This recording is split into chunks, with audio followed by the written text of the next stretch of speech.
이런 제목을 함께 말씀 나누고 싶은데요.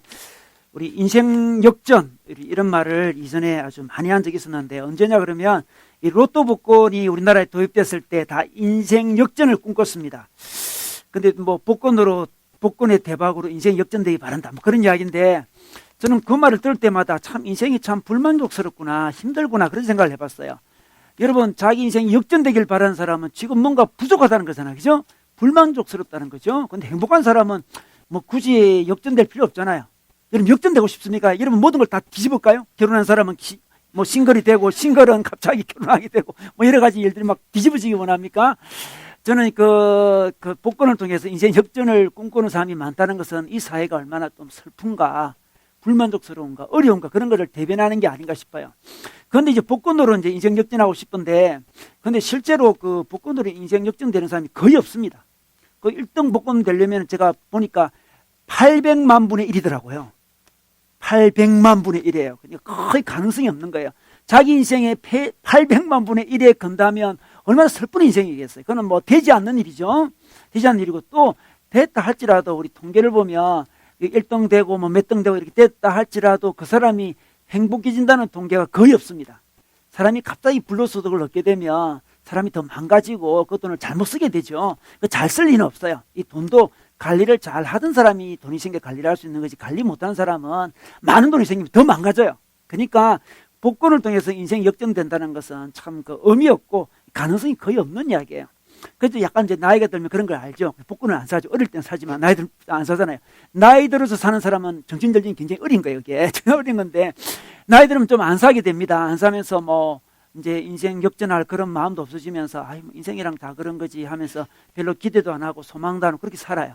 그러니까 정말 대박을 꿈꾸며 사는 사람이 있고요, 비전과 소망 없이 그냥 대충 살아가는 사람도 있고, 이렇게 뭐 세상이 흘러가는 것 같습니다. 여러분은 어느 쪽에 가까운가요? 또 대박을 꿈꾸고 있는가요? 아니면 뭐 꿈꿔봤자 소용이 없으니까 그냥 뭐 대충 살겠다, 뭐 새해 들어도 뭐 새해가 새지 뭐, 그런 마음으로 그렇게 살 수 있습니다. 그런데 놀랍게도 성경에는 정말 인생이 역전되는 사람들의 이야기가 많이 나와 있습니다. 인생이 역전이 돼요. 성경 이야기는 인생이 역전되는 이야기인데, 이 역전은 어떻게 일어나냐 그러면 비전을 보면 인생이 역전됩니다. 로또를 통해서 뭐 대박이 일어나면 역전되는 게 아니고요, 비전을 보면 인생이 역전돼요. 오늘 전할 말씀의 주인공은 정말 인생이 뭐 역전될 가능성도 거의 없을 거예요. 뭐 비전을 볼 만한 인생도 전혀 아니었습니다. 그런데 이분이 어떻게 해서 비전을 보게 되었고, 이 비전으로 이 인생이 어떻게 역전되는지를 여러분과 말씀을 통해서 함께 나누고 싶습니다. 자, 우리 말씀이 오늘 좀 긴 말씀인데 그래도 아주 재밌는 말씀이기 때문에 쉽게 읽을 수 있다고 생각합니다. 우리 1절부터 쭉 읽는데요, 우리 형제들이 홀소절을 읽고 우리 자매들이 짝소절을 읽도록 하겠습니다. 우리 형제들부터 시작.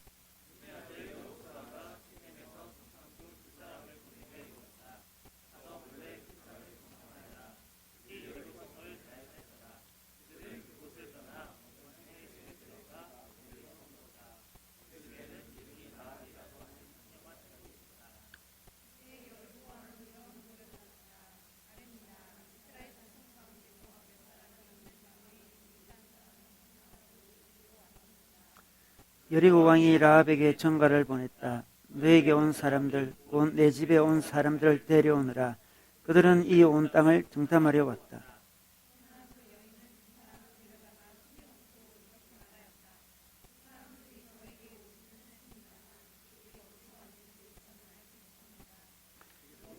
날이 어두워 성문을 닫을 때 그들이 어디로 갔는지 저는 알지 못합니다. 빨리 사람을 풀어 그들을 뒤쫓게 하시면 따라잡을 수도 있을 것입니다.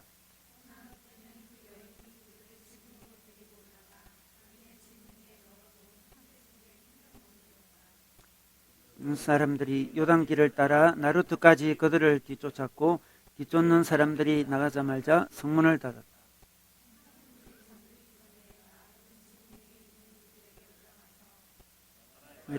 나는 주님께서 이 땅을 당신들에게 주신 것을 압니다.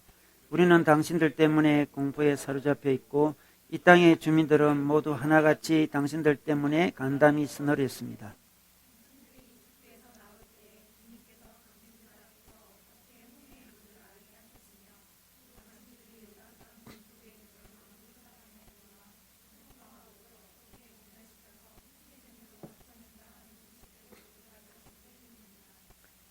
우리는 그 말을 듣고 간담이 서늘했고 당신들 때문에 정신을 잃고 말았습니다. 위로는 하늘에서 아래로는 땅 위에서 과연 주 당신들의 하나님만이 참 하나님이십니다.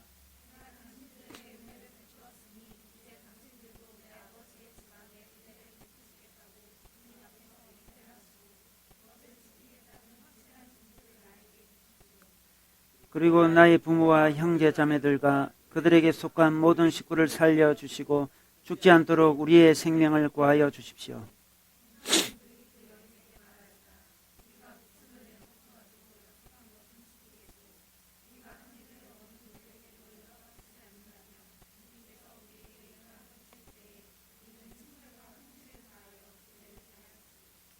라합은 성벽 위에 있는 집에 살고 있었기 때문에 창문으로 밧줄을 늘어뜨려 그들을 달아내려 주었다.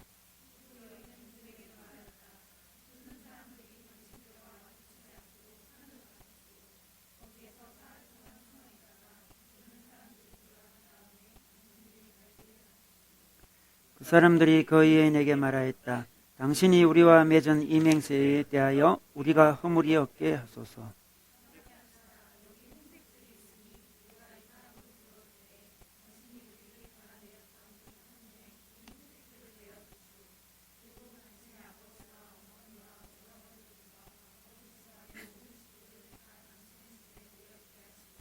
아멘. 여러분, 이때는 지금부터 BC, 그러니까 13세기 정도죠. 아주 오래된 이야기입니다. 이때 가나안 땅은 지금으로 이야기하면 팔레스타인이죠. 팔레스타인 땅에 한 여인이 있었어요. 그 여인의 이름은 오늘 말씀해 보니까 이름이 뭐였습니까? 라합이라는 여인이었습니다. 근데 1절에 보니까 그녀의 직업에 대해서 소개하고 있는데 그녀는 어떤 사람이었습니까? 창녀라고 소개합니다. 아주 노골적으로 창녀 이렇게 소개하고 있습니다. 우리 개역 성경에 보면 기생 이렇게 소개하고 있는데 이 창녀는 어떤 사람이었을까요? 이제 역사가들이 이제 주석가들이 추측해 보니까 이 사람이 그 여관 주인이었을 가능성이 많아요. 그죠? 우리 이스라엘 정탐꾼들이 이 집에 들어간 거 보니까 뭐 창녀가 있는 집에 들어갔다고 하기엔 좀 그렇지 않습니까? 그러니까 여관이었는데 숙박을 겸한 또 음식도 팔고 그 안에 또 창녀도 있는 그런 집이었던 거죠. 그래서 이 사람이 그 여관업을 하는 주인이었을 가능성이 많아요. 어쨌든 그 사람은 자기를 이제 창녀라고 소개받을 수밖에 없는 그런 사람이었습니다. 근데 이 사람 몸 파는 사람이었죠. 그 당시에 이제 여리고성은 이 가나안에 들어갈 때 관문이거든요. 관문이었습니다. 많은 장사치들이 이제 들락날락했습니다. 그래서 많은 사람들을 이제 이 창녀는 보게 되는데 정탐꾼들도 이제 이스라엘 정탐꾼들도 이제 이 집을 들어가게 되면 좀 의심을 덜 받게 되겠죠. 그죠? 많은 사람이 왔다 갔다 하는 곳이니까. 어쨌든 이 사람은 창녀였습니다. 여러분, 현대사회는 뭐 창녀가 된다 했을 때 자기가 자의적으로 뭐 이렇게 창녀될 수도 있지만 고대 사회는 거의 다 자기가 원해서 된 게 아니고요. 운명이 그렇게 되는 거예요, 운명이. 어쩔 수 없게 창녀가 돼요. 이 사람은 어쩌면 참 불행한 여자였습니다. 운명 같은 인생을 뭐 이렇게 짊어지고 태어난 사람이라 할 수 있죠. 그는 그 비전과 뭐 소망과 뭐 행복과 뭐 사랑과 그런 거하고는 전혀 거리가 먼 사람이었습니다. 그는 소위 그 이스라엘 사람도 아니에요. 이스라엘 사람들은 비전을 꿈꾸고 있는데 이 가나안 땅을 정복하는 비전을 꿈꾸고 있는데 이 사람은 정복당할 나라의 창녀였습니다. 너무나 불행한 사람이죠. 그 당시 여리고성은 굉장히 그 웅장한 성이었습니다. 이중벽으로 되어 있는데 얼마나 웅장하냐 그러면 이 이중벽이 되는데 이 외벽이 한 12m 됐습니다. 12m 됐습니다. 이 두께는 2m쯤 돼요. 굉장히 높은 벽이 외벽에 있고 또 내벽도 있어요. 내벽은 이 외벽보다 더 높아요. 더 높습니다. 그래서 도저히 난공불락의 성이었고요. 그 안에 들어가면 굉장히 화려한 이 성이었습니다. 근데 이 성에 있는데 이 여자는 어디 사냐 그러면 우리 15절에 보면 이런 말씀이 있습니다. 라합은 성벽 위에 있는 집에 살고 있었기 때문에 이런 말씀이 있죠. 성벽 위에 살고 있어요. 성벽 위에 살고 있다는 것은 외벽과 내벽 중간 있잖아요. 그 가운데 그 부분에 이 나무를 이어가지고 임시 거처를 만든 사람들이 있었어요.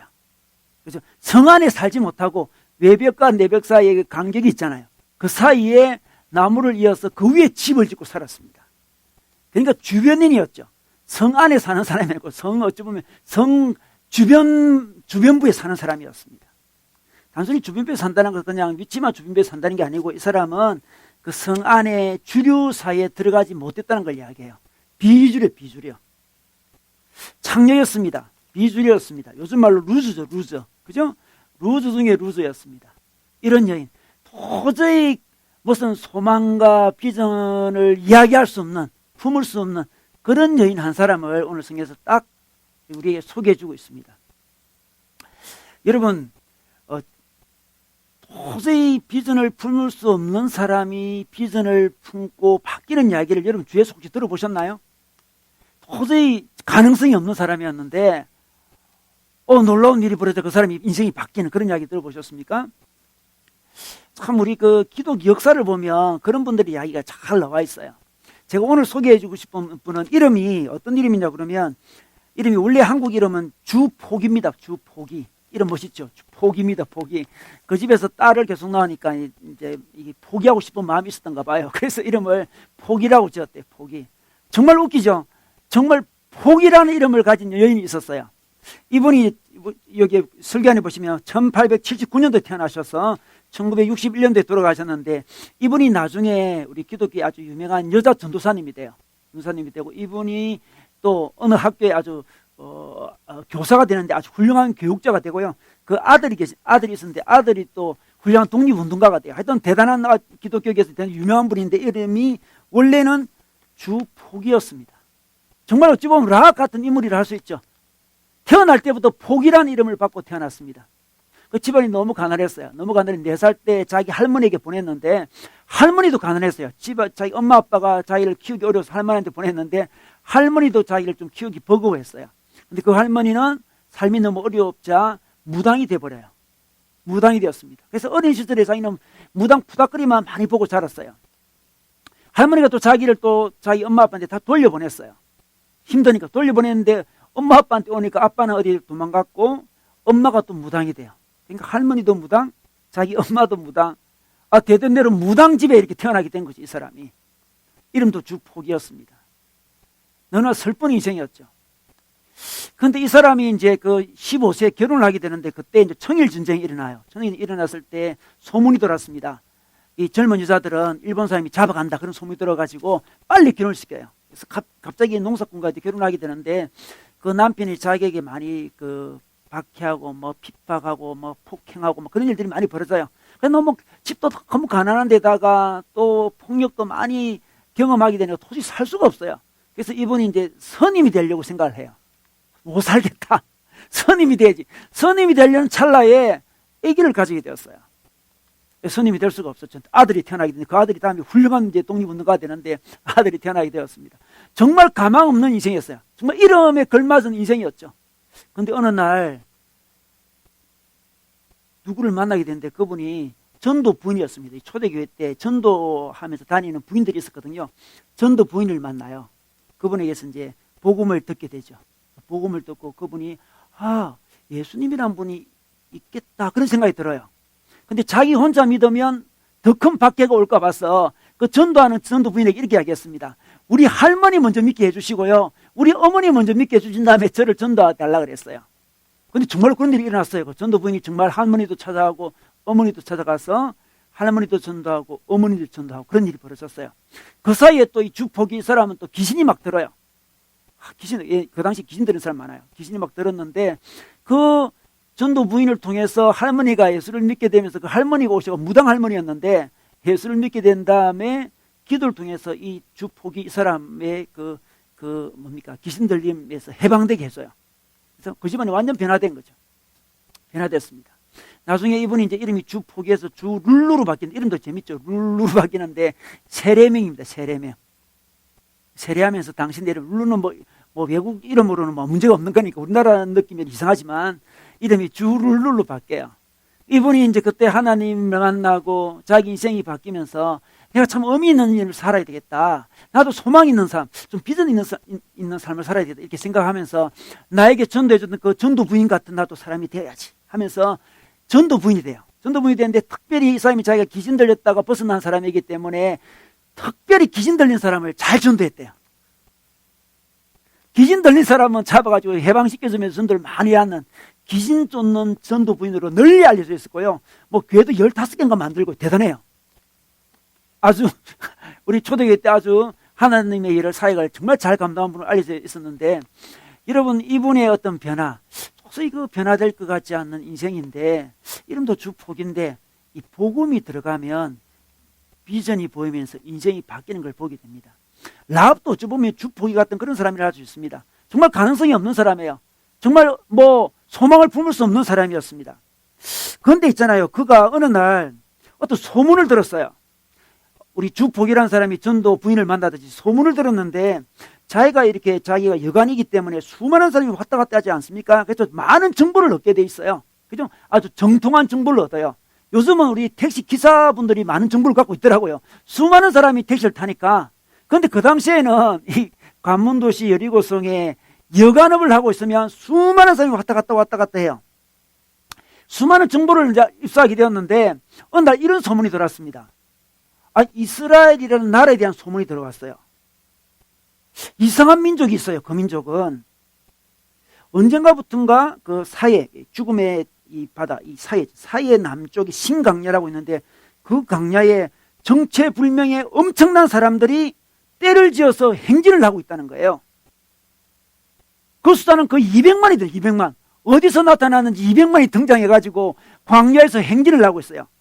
장막을 쳤다가 걷었다가 하면서 행진을 계속하고 있다는 거죠. 이상한 민족에 대한 소문을 들었습니다. 그 민족에 가는 길을 누가 막았으면 전쟁이 일어나게 되는데, 그 민족이 전쟁을 너무 잘해요. 천하무적이었습니다. 아모리 족속이라는 족속이 그 당시에 이제 강야에 있었는데, 아모리 족속, 굉장히 싸움 잘하는 그 아모리 족속이 이 이스라엘과 싸워서 완전 전멸해버렸습니다. 놀라운 소문이 들어왔어요. 행진하는 그 200만 명의 그 이스라엘 민족이 천하무적이라는 거죠. 그 이스라엘 민족이 어디서 났을까? 사람들의 소문을 들어보니까 그 민족이 원래는 이집트에 있었는데, 이집트에 있을 때는 원래 적은 숫자였는데 많은 숫자로 불어나가지고 이집트에서 탈출을 했다는 거죠. 그 소문이 들었습니다. 근데 이집트 탈출할 때도 이상한 일이 많이 일어났대요. 10가지 재앙이 일어났다는 거죠. 마지막에는 모든 이집트의 장자들이 다 죽어요. 놀라운 일이 벌어졌습니다. 또 그들이 홍해를 건넜대요. 세상에 홍해가 나눠지면서 건너왔다는 소문도 듣게 돼요. 도대체 이런 민족이 어디 있습니까? 놀라운 민족이에요. 그 민족이 강야에서 지금 40년 동안 지금 행진하고 있는데, 광야는 물도 없고 농사를 지을 수도 없음에도 불구하고 40년 동안 살고 있다는 거예요. 너무나 충격적인 소문이었습니다. 들리는 소문에 따르면 하늘에서 뭐가 내린대요. 그 사람들이 이동할 때마다 만다라는 이상한 게 막 내린대요. 그걸 먹고 산다는 거죠. 그리고 더 놀랍게는 그 이스라엘 민족이 지금 가나안 땅을 차지하려고 왔다는 거예요. 지금 가나안 땅에 들어오는 관문도시가 지금 여리고인데, 여리고 앞에 딱 버티고 있는 거예요. 지금 그 요단강이 가로막고 있어요. 요단강 그쪽은 요즘은 요르단이라죠. 요르단 쪽이거든요. 요르단 앞에 딱 버티고 있는 거예요. 지금 가나안으로 들어오려고 첫 번째 관문도시 여리고 앞에 딱 머물러 있어요. 얼마나 두렵겠습니까? 이 소문이 들렸어요. 라합에게. 그리고 재밌는 이야기는 그들의 믿는 신에 대한 이야기였습니다. 그 신이 좀 특별한 신인 것 같아요. 보니까 보통 신이 아니에요. 그 당시에 모든 전쟁은 신들의 전쟁이었습니다.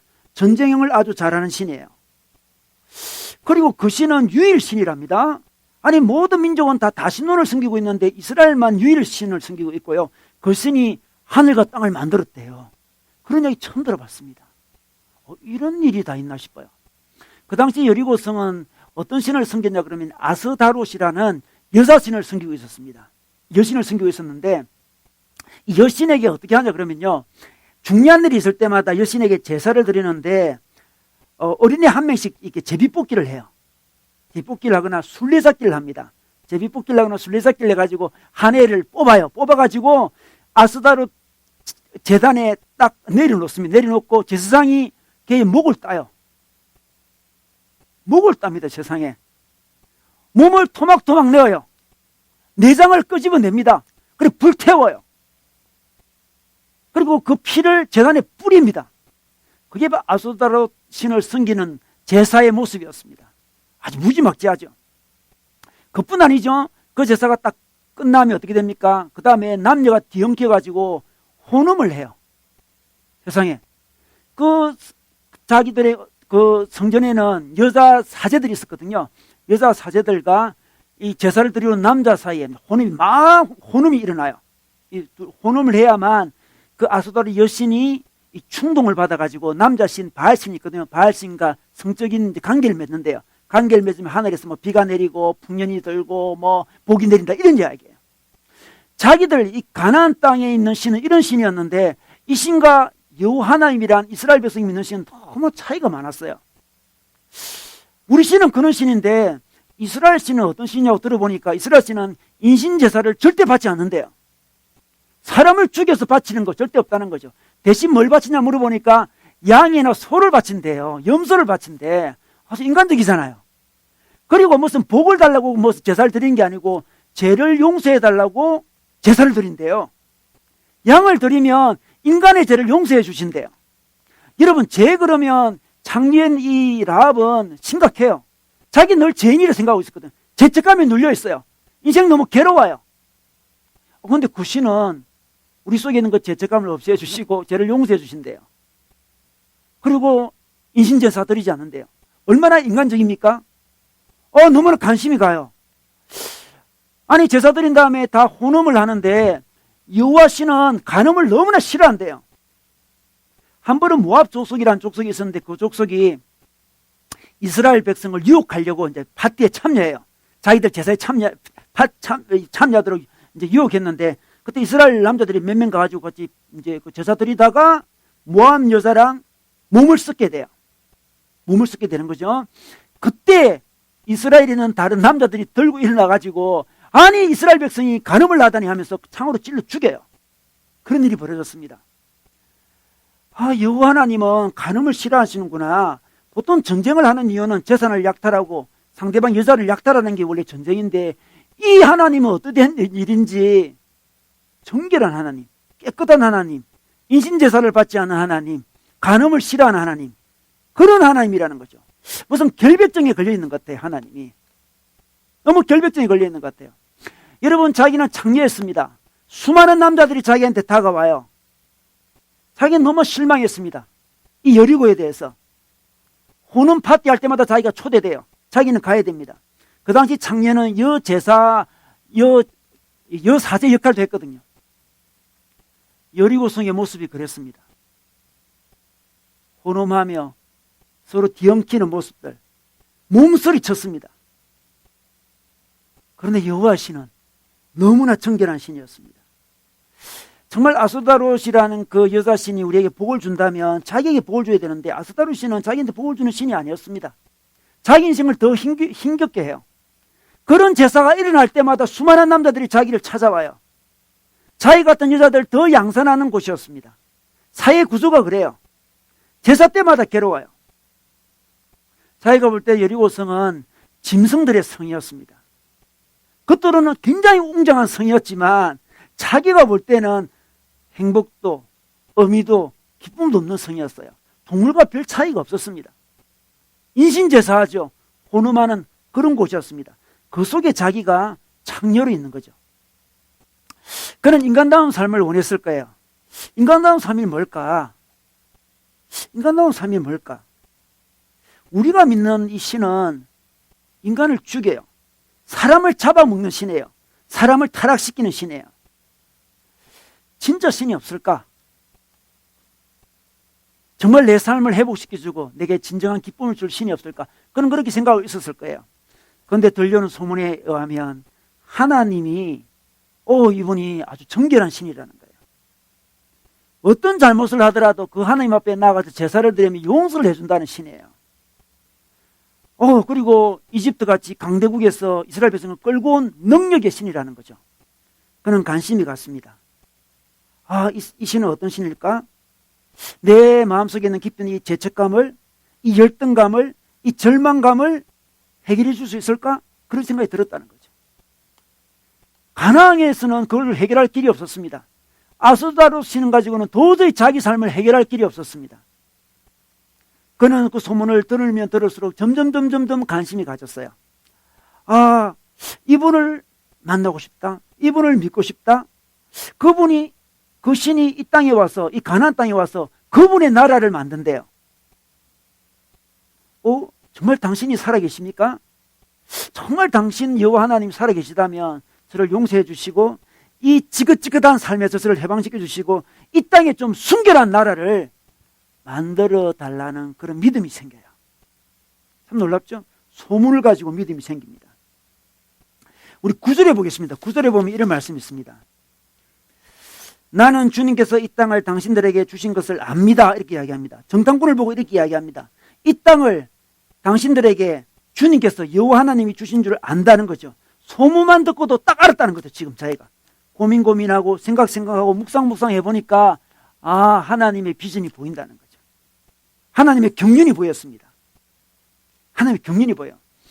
우리 11절 볼까요? 11절 중간쯤에 보면 위로는 하늘에서 아래로는 땅 위에 과연 주 당신들의 하나님만이 참 하나님이십니다. 깨달았습니다. 누가 와서 이야기해 준 것 아니에요. 소문에 따라서 소문을 듣고도 딱 자기가 압니다. 이 진지하게 고민하는 사람의 특징이죠. 아수라 신에 대해서 진지하게 고민했습니다. 여리고 신들에 대해서 고민을 했어요. 여리고 사회에 대해서 고민을 했습니다. 가나안 땅에 대해서 고민하는 사람, 이 세상에 대해서 고민하는 사람, 결국 세상이라는 것은 폭력과 그 음행으로 가득 차 있잖아요. 자기 나라 그랬습니다. 이 안에서 소망을 보지 못했습니다. 철저하게 세상의 허상을 보는 사람은 비전을 품게 돼요. 이걸 뒤집어엎는 비전을 품게 되는 거죠. 세상에 소망을 두지 않습니다. 여리고에 소망이 없어요.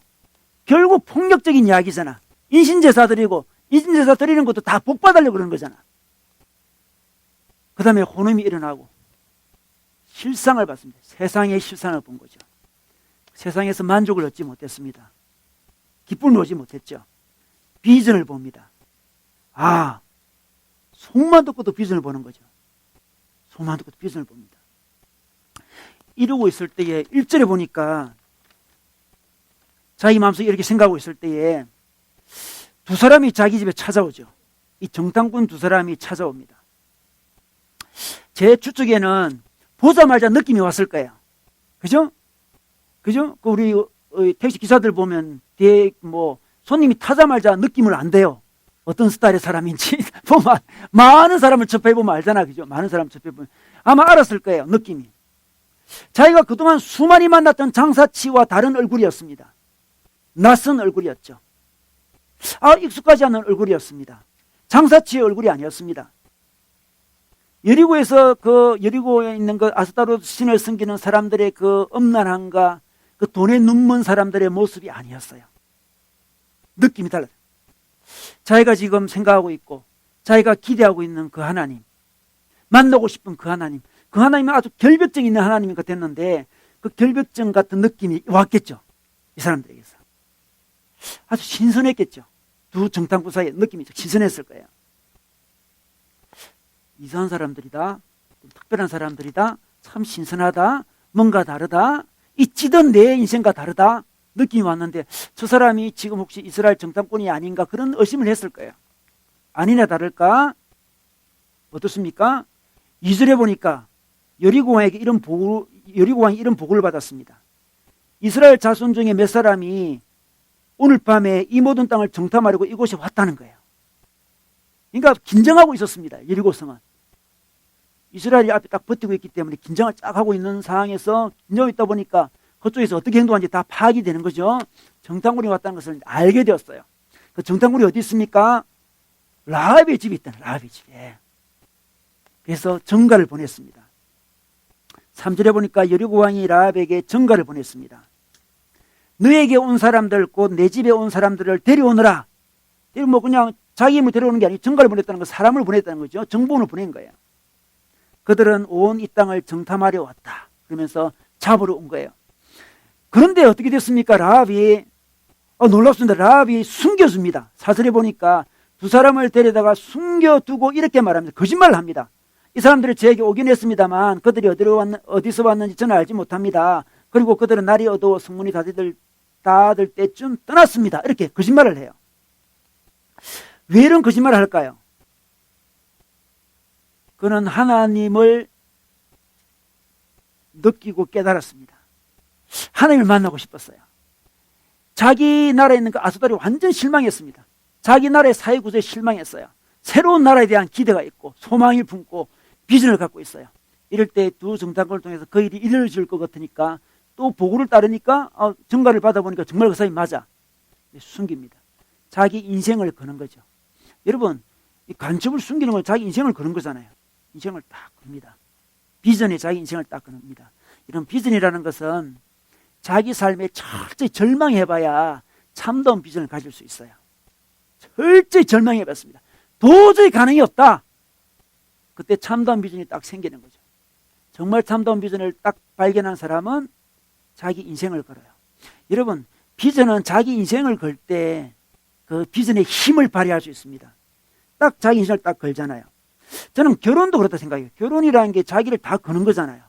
내가 이 여자에게, 이 남자에게 자기 인생을 딱 걸잖아요. 다 걸 때 진짜 사랑을 경험할 수 있잖아요. 그래서 동거 생활이 위험한 게 다 걸지 않잖아요. 동거라는 것은 조건이 바뀌면 언제든 헤어질 준비를 하는 게 동거잖아요. 동거. 그렇죠? 다 걸지 않습니다. 그러니까 깊은 단계에 못 들어가는 거죠. 지금 라합은 하나님이란 존재에 대해서 깊이 묵상을 하다가 이분이 내 인생의 비전인 걸 딱 깨닫게 돼요. 여러분, 비전이라는 것은 뭘 하는 게 중요한 게 아니고요. 비전은 사랑하는 대상을 발견하는 게 비전이에요. 하나님을 발견하는 게 비전이죠. 사랑하는 대상. 우리 어린애들 낳고 그러잖아요. 너가 내 비전이다 이런 말 하잖아요. 부모님이. 사랑하는 대상을 만난 게 비전이고요. 헌신할 대상을 만나는 게 비전이에요. 우리 인생이 아름다워지려면 비전을 만나야 되는데 비전은 내 인생을 걸만한 존재를 만나는 거예요. 다 걸어도 되는 존재를 만나는 거죠. 라합은 그 존재를 만났습니다. 여러분 비전을 만났습니까? 사람 비전 그러면 내 뭐 하고 싶다, 이런 거 하고 싶다, 저런 거 하고 싶다, 그 정도 이야기하는데 그건 자그마한 비전들이고 진짜 큰 비전은 자기 인생의 방향을 정하는 거죠. 내가 누구를 위해 살리라, 내 인생을 누구를 위해 드리리라, 그걸 정하는 그게 비전이에요. 아스다로 신은 자기 인생을 걸만한 존재가 아니었습니다. 폭력의 신이었고 엄란한 신이었습니다. 세상을 망가뜨리는 신이었습니다. 아니었어요. 우리가 세상에서 꿈꾸는 것들 가만히 보면 그 결국 폭력이고 엄란이고 자기 복이에요. 결국. 근데 하나님을 만나면 달라지는 거죠. 그 결벽증에 걸린 하나님 같지만 그분 안에 참된 기쁨이 있다는 느낌이 와요. 그분에게 자기 인생을 딱 겁니다. 라합은 자기 인생을 걸었습니다. 여러분, 요즘은 눈에 보이는 신을 믿고 자기 인생을 걸고 그러지는 않습니다. 요즘에 보면 다 자기를 섬기잖아요. 자기를 섬기는 게 그게 종교성을 갖고 있는 거예요. 그게 다 종교예요, 종교. 자기를 의지하고 자기를 믿고 자기에게 모든 걸 다 투자하는 거 있잖아요. 그게 이 시대 종교예요. 근데 가만히 보십시오. 아스다롯을 섬기는 사람들의 얼굴에 있는 뭡니까? 제된 모습과 불안함과 사악함과 그 느낌과 같이 자기를 위해 살아가는 사람의 모습을 보면 딱 그게 느껴져요. 아스다롯은 저 멀리 있는 게 아니고요. 바로 이 시대 우리에게 있습니다. 자기만을 위해 살아가는 사람. 자기 정욕을 향해 가는 사람들. 그게 자기 비전이 된 사람들. 그 사람에게는 기쁨이 없어요. 그게 비전이 아니죠. 결국 폭력이고 엄란이고 욕망이에요. 여러분 세상을 가만히 보면 그 안에 소망이 없다는 걸 알게 되죠. 라합같이 하나님께 딱 인생을 겁니다. 비전을 딱 보는 거죠. 딱 올인을 하는 거죠. 제가 최근에 우리 어느 탈북자 이야기를 들었는데요. 그분이 이제 북한에 계실 때 그분이 김정일의 관현악단이 있대요. 관현악단의 단장이었대요. 자기가 그 바이올로지나 하시는 분인데 아주 잘 나갔대요. 북한에서 너무너무 잘 나갔대요. 어려움이 전혀 없게 잘 나가고 있었습니다. 한 번도 자기 손으로 빨래를 해본 적이 없고 세탁기를 사용할 수 없어가지고 한국에 와가지고 세탁기를 사용하다가 방법을 몰라가지고 있잖아요. 그 아주 좋은 양복을 세탁기 잡이었대요. 돌렸대요. 망가졌대요. 그래가지고 한 번도 자기 손으로 빨래를 해본 적이 없으니까 그렇게 잘 나가던 분이었는데 그분이 이제 유럽 쪽에 교환 교수로 갔대요. 교환 교수로 갔는데 한 번에 교수님들 만나서 이야기하는데 어느 외국 교수님이 자기한테 이런 이야기를 하더래요. 교수님 얼굴이 어두워요. 왜 그래 어둡습니까 교수님? 교회 한번 나가보세요. 이렇게 이야기하더래요. 자기 보고. 교회 나가보래요. 자기 보고. 세상에. 근데 자기도 모르게 자기 비밀을 이야기해버렸습니다. 자기 집안의 비밀을 이야기했는데 그 외국 교수니까 자기도 모르게 이런 이야기를 해버렸어요. 어떤 이야기를 했냐 그러면 사실 우리 할아버지가 장로님이었습니다. 이렇게 이야기를 했다는 거예요. 자기 할아버지가 장로님이었대요. 옛날에. 그러니까 그 외국 교수가 자기 손을 꼭 잡으면서 이것은 우연이 아닌 것 같다. 하나님의 섭리 같다. 꼭 교수님 교회 한번 가보시라고 이야기했어요. 그래서 갈 마음이 좀 생겼습니다. 이런 북한 사람이 교회 가면 큰일 나는 거죠. 그런데 막 갈등하면서 주일날 몰래 이제 교회를 가게 됐는데 교회 문 앞에서 갈등을 굉장히 많이 했대요. 내가 지금 뭐 하는 거지? 내가 지금 뭐 하는 거지? 내가 지금 뭐 하는 거지? 두림이 막 몰려와요. 근데 그분이 음악 하시는 분이니까 교회 안에서 음악이 막 울려 퍼지더래요. 그 음악이 너무나 달콤했대요. 그 음악에 끌려서 교회로 들어왔어요. 찬양을 들었습니다. 음악을 하는 분이니까 음악을 아니까 찬양 속에 있는 그 아름다운 음률을 경험하게 되잖아요. 눈물이 나요. 처음으로 교회 왔는데 눈물이 납니다. 감동이 와요. 눈물 콧물이 흐르고 목사님이 설교를 하는데 요한복음 8장 32절 말씀이었어요. 진리를 알지니 진리가 너희를 자유케 하리라. 그 말씀 들었어요. 그때 자유가 느껴서요. 진리를 알지니 진리가 너희를 자유케 하리라. 그 말씀이 들려왔습니다. 울었습니다. 이런 경험 처음이었습니다.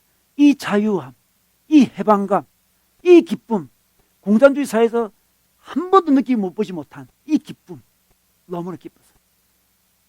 그는 비전을 만난 거죠. 하나님 만난 거죠. 그 다음부터 계속 몰래 예배를 드렸어요. 근데 그렇게 다 알려지게 되지 않습니까? 그래서 이제 알려지게 돼가지고 자기 보고 어디 오라 그러더래요. 딱 느낌이 왔대요. 내가 발각됐구나. 발각됐 알았죠. 이렇게 자꾸 좋아하니까. 그래서 바이올린을 들고 도마를 갔대요. 도마를 가서 이제 옆에 있는 사람들이 도와달라 그러니까 기자회견을 하면 된대. 기자회견을 하면 망명이 인정이 돼가지고 딴 나라 갈 수 있다 그러는데 자기가 거부했대요. 자기가 만약 기자회견을 하게 되면 평양에 있는 자기 가족들이 다 죽으니까 그거는 못하겠다 그랬습니다.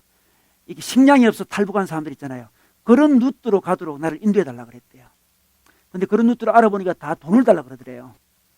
다 부르고들이 다 있습니다. 탈북할 때 다 돈 달라 그러더래요. 자기 돈이 어디 있어 갑자기. 돈이 없다 그러니까 너가 가진 바이올린을 팔라고 그러더래요. 그 사람이 가진 피아노가 굉장히 비싸면 바이올린 얼마나 비싸요 모르겠어요. 근데 자기가 그 바이올린 자기 생명과 같은 거래요. 이해는 안 되지만 우리 연주자매 바이올린 하는 자매 생명과 같은 건가요? 근데 왜 제 방에 둬요 늘? 제 방에 늘 돌아다니는 제 방에 늘 있어요. 저 자매의 바이올린은. 네, 한번 떨어질 뻔했어요. 한번 떨어질 뻔했는데 정말 바이올린 그런 분들하고 생명과 같은가 봐요. 정말 갈등하면서 이렇게 이야기했어요. 이 바이올린 다시 찾으러 올 거니까 절대로 팔지 마십시오. 내가 몇 배를 주고 살 때니까 절대로 팔지 말고 당부하고 그걸 넘기주고 이제 자기는 이제 이렇게 한국으로 왔대요.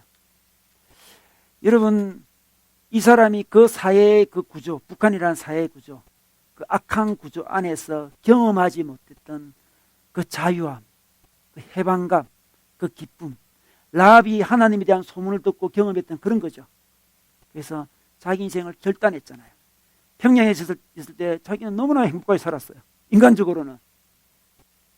한 번도 빨래를 해본 적이 없고 세탁기 사용하는 법도 몰라요. 그 모든 것을 다 내팽개치고 왔고 그 사랑하는 생명 같던 바이올린을 맡기고 왔다는 거예요. 바이올린. 이런 비전이라는 게 이런 것이죠. 우리 삶의 비전의 그 힘을 느끼지 않는 이유는 우리가 그렇게 결단하지 않아서 그렇습니다. 인생을 걸질 않아요. 하나님께 걸질 않습니다. 하나님은 자기의 어떤 다른 비전을 이루어주는 하나의 수단 같아요. 하나님께 걸질 않았어요. 인생이. 하나님께 도움받는 정도예요. 라합은 세상을 완전히 이해했습니다. 분석했습니다. 세상의 허상을 봤습니다. 이게 인생을 걸면 안 된다는 걸 알게 되었어요. 그래서 자기 인생을 하나님께 걸었습니다. 정탐꾼을 숨겨줬습니다. 정탐꾼을 탈출시켜줬어요. 이게 바로 새해 우리가 하나님 앞에 가져야 될 마음이라 생각해요. 우리가 새해 되면 비전 이야기할 수 있습니다. 참 비전은 하나님을 만나는 게 참 비전이죠. 근데 그 하나님 만났는데 그 하나님 만난 그 능력이 힘이 왜 느끼지 않을까요? 우리가 그분에게 인생을 걸지 않아서 그렇습니다. 아직 다른 것에 걸고 있는 거죠. 세상에 걸고 있는 거죠. 아스다로 신에게 걸고 있는 거예요. 그게 삶이 어둡고 무겁고 힘들고 약하고 그런 거죠. 하나님께 자기 삶을 딱 걸어야 돼요. 그가 하나님께 삶을 걸었을 때 어떻게 되었습니까? 그에게 놀라운 일이 일어났는데 그가 정탐꾼에게 이런 이야기합니다. 당신들이 다시 우리나라에 들어올 때에 우리 가족을 살려달라고 이야기해요. 그게 12절 말씀이죠. 12절에 보면 부탁을 합니다.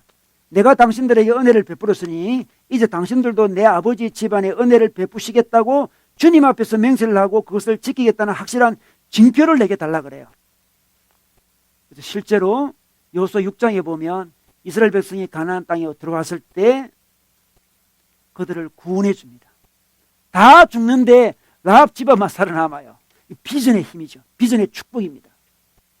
비전을 가진 사람은 자기도 이 가나안 땅에 새로운 나라가 만들어져요.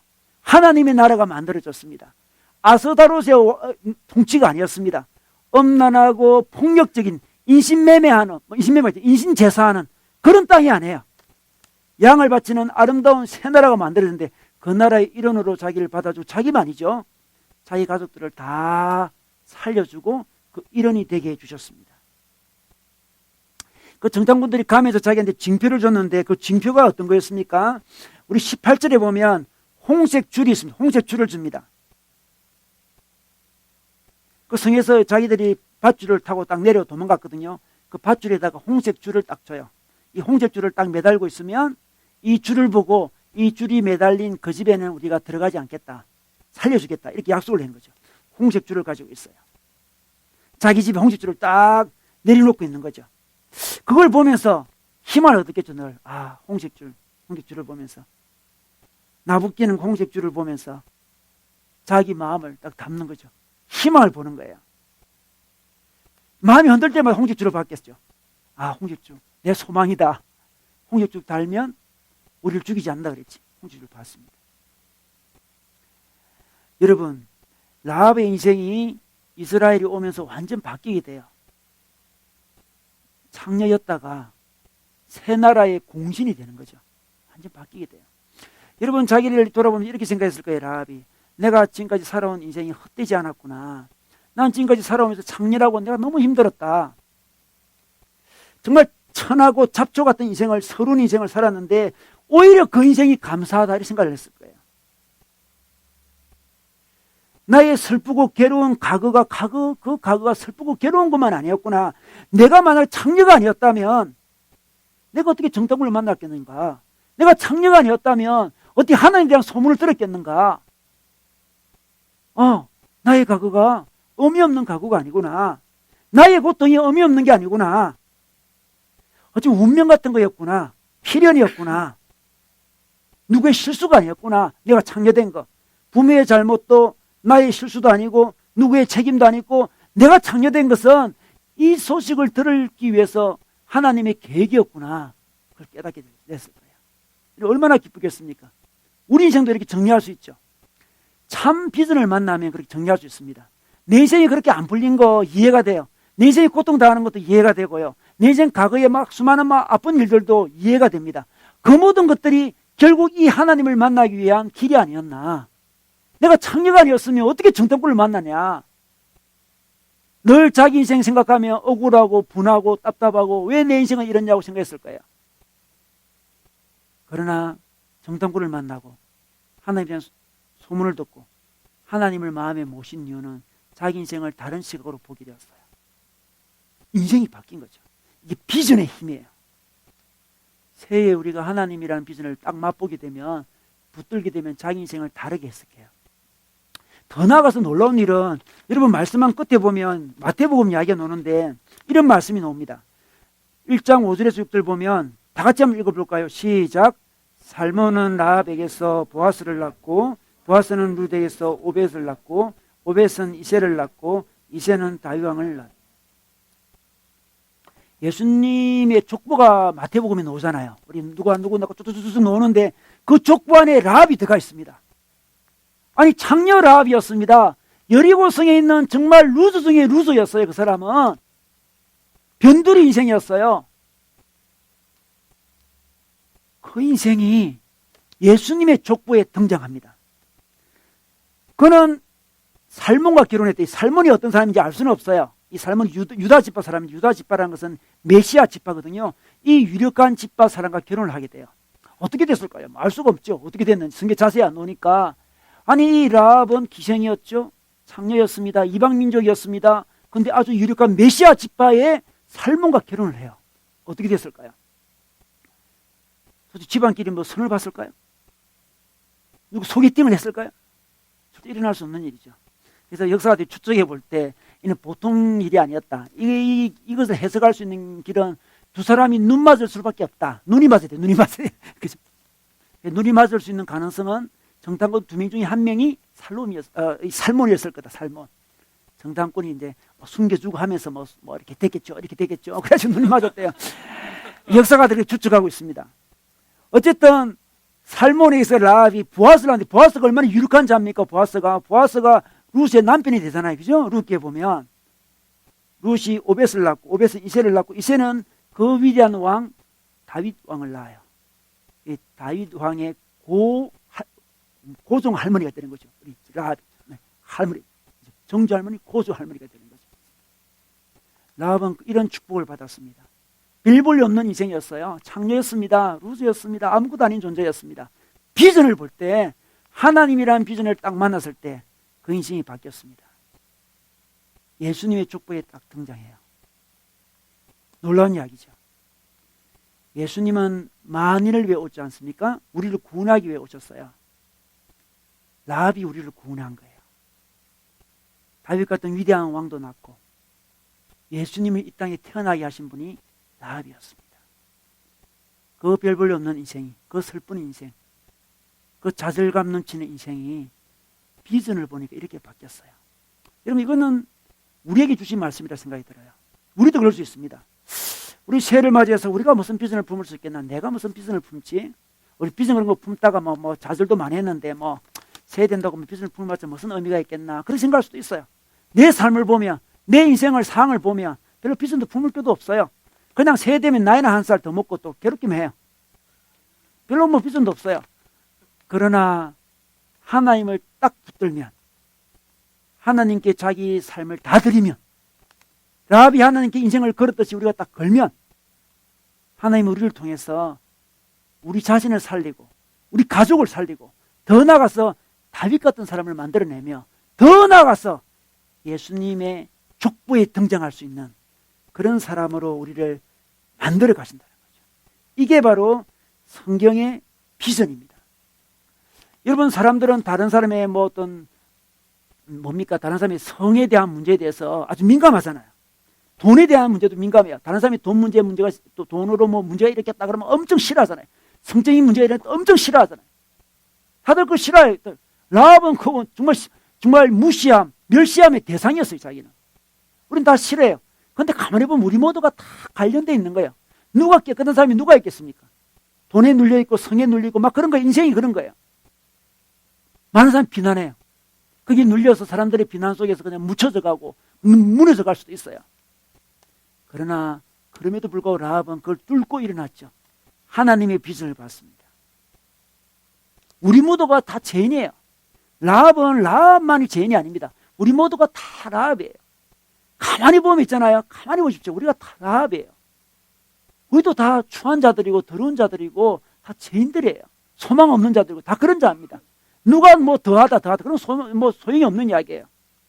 근데 비전을 볼 때, 하나님을 만날 때 우리 모습과 상관없이 인생이 바뀌어요. 더 이상 아스타롯을 섬기는 인생이 아니고 하나님을 섬기는 인생으로 새해 바뀌어버릴 때 자기도 모르게 자기 인생이 바뀌어가는 것을 경험할 수 있습니다. 어느 순간 자기 인생이 하나님 앞에서 뭔가 구원을 받는 인생이 돼요. 살아납니다. 회복이 일어나요. 자기를 통해서 주위에 있는 사람이 회복이 일어나요. 더 나아가서 시간이 지나면 지날수록 자기를 통해서 많은 사람이 살아납니다. 어쩌면 자기가 죽은 다음에 더 많은 일이 생길 수도 있어요. 라합은 자기를 통해서 예수님이 나올 거라고 꿈에도 생각 못했을 거예요. 라합은 자기의 자손 중에 다윗이 태어날 거라고 꿈에도 생각하지 못했을 거예요. 그러나 하나님 앞에 인생을 다 드렸을 때 자기의 미래를 통해서 이런 놀라운 일이 일어납니다. 우리 인생도 마찬가지예요. 그러므로 우리는 새해에 비전을 봐야 돼요. 그 비전은 뭘 하겠다 비전 정도가 아니죠. 하나님을 보는 거죠. 섬길 대상을 보는 거예요. 내가 섬길 대상을 만났다. 참 놀라운 신이다. 이 신에게 내 인생을 드려봐야지. 여러분 새해를 주님께 드려보세요.